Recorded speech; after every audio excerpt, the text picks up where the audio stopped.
This is another PS5 DualSense controller. This is the first generation DualSense controller and it was recently sent to me for a repair.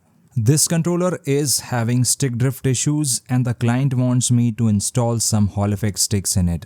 These are the Ginfull V5S Hall effect sticks and these are probably the best Hall effect sticks that you can get for any PS5 or Xbox Series X controllers.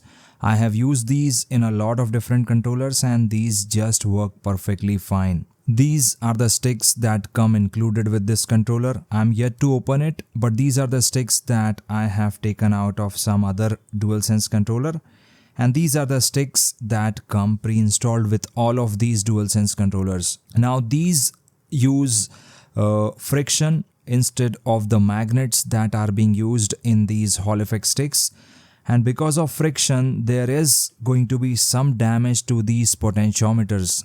These green parts that you can see, these small potentiometers have carbon filters and these over the course of time gets damaged and that causes stick drift.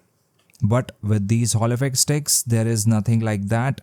Here we have small magnets that track the movement of the stick and because of that, we don't get stick drift. So I will be installing both of these sticks into this DualSense controller and there we go. All you need to do is just get your nail beneath these two surfaces and then just pry it off like this. It is not all that difficult to open.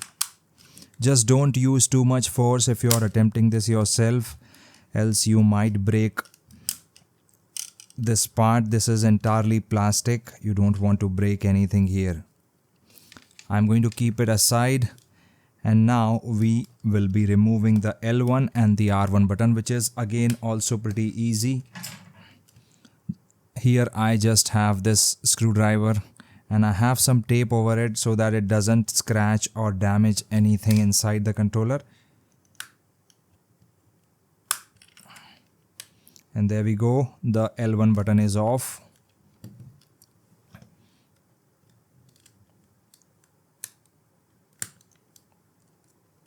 And the R1 is removed too. Now we have access to 1, 2, 3 and 4. 4 screws that we will need to remove.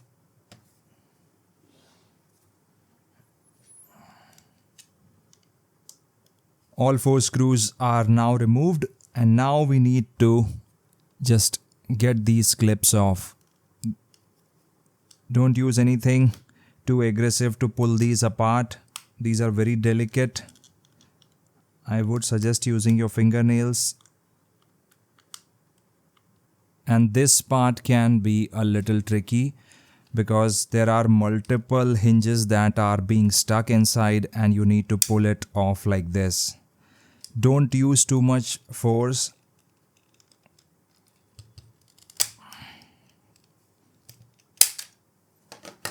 And there we go. So the bottom shell is now separated and now we have access to the internals. And as you can see, we haven't broken anything. And now I'm going to keep the bottom shell apart. And first, let's get this battery removed. It is being stuck a little.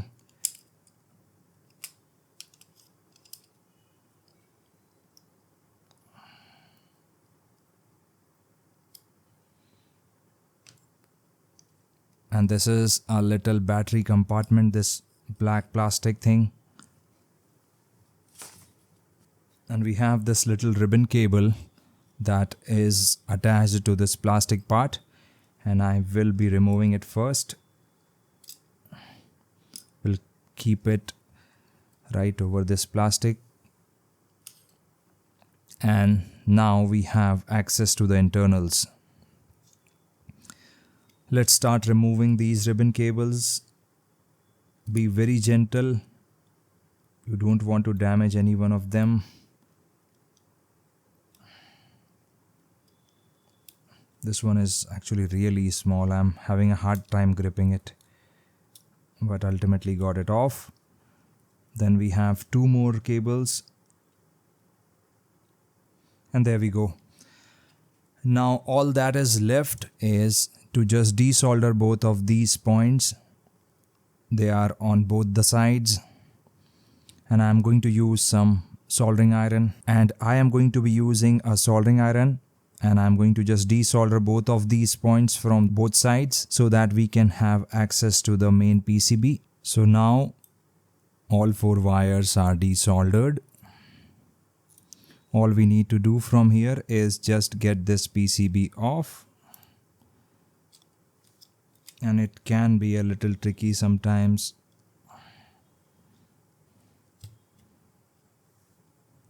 It is still stuck somewhere. And this might seem quite straightforward, but it is actually a little tricky sometimes.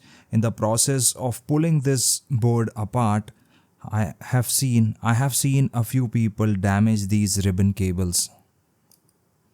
So be very gentle here, just slowly lift it off and you won't be damaging anything. So finally we are at the business end. First I will be removing these thumbsticks. These are actually pretty tough.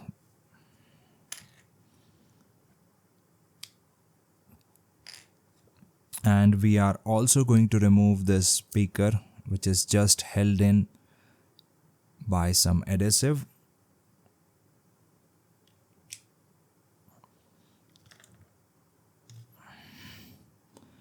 And now we can work on both of these stick modules. Before going ahead and removing these sticks from the PCB, it is extremely important to tin these pads. So the purpose of adding some fresh solder to these points is when we are going to use hot air, these joints are going to melt quickly. Otherwise, I'll need to use a lot of heat, and that is not something that we want. A really important tip that I would like to share with the first generation controller, the BDM010, is these are having these small plastic washer kind of things.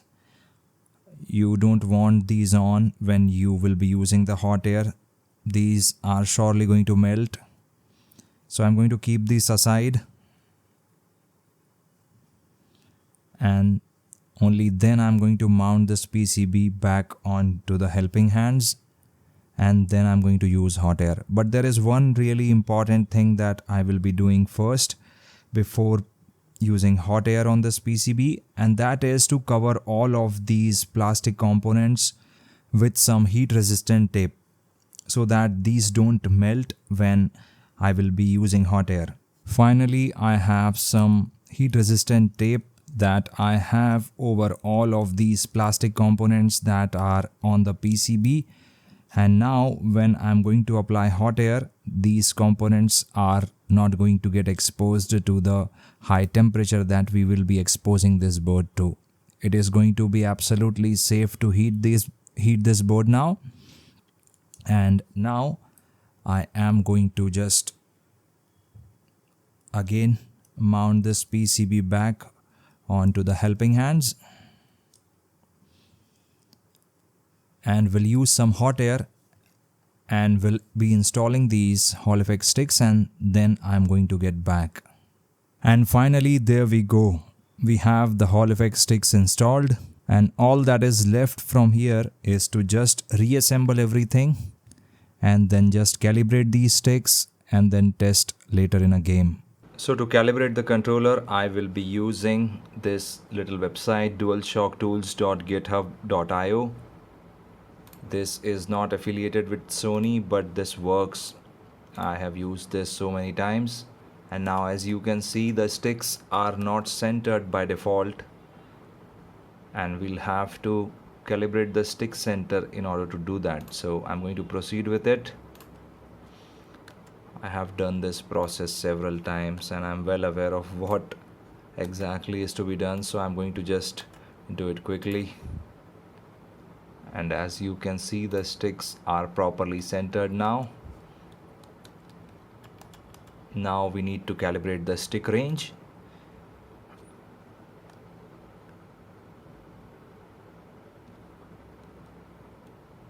And that is it. That is how you calibrate stick range. So I did some fine tuning with the calibration. There is this option, fine tune stick calibration, and I did with this controller, and finally I was able to get the circularity under 5%. And most importantly, the entire circle is covered too. So now these sticks are perfectly calibrated and are ready to be shipped back to the customer.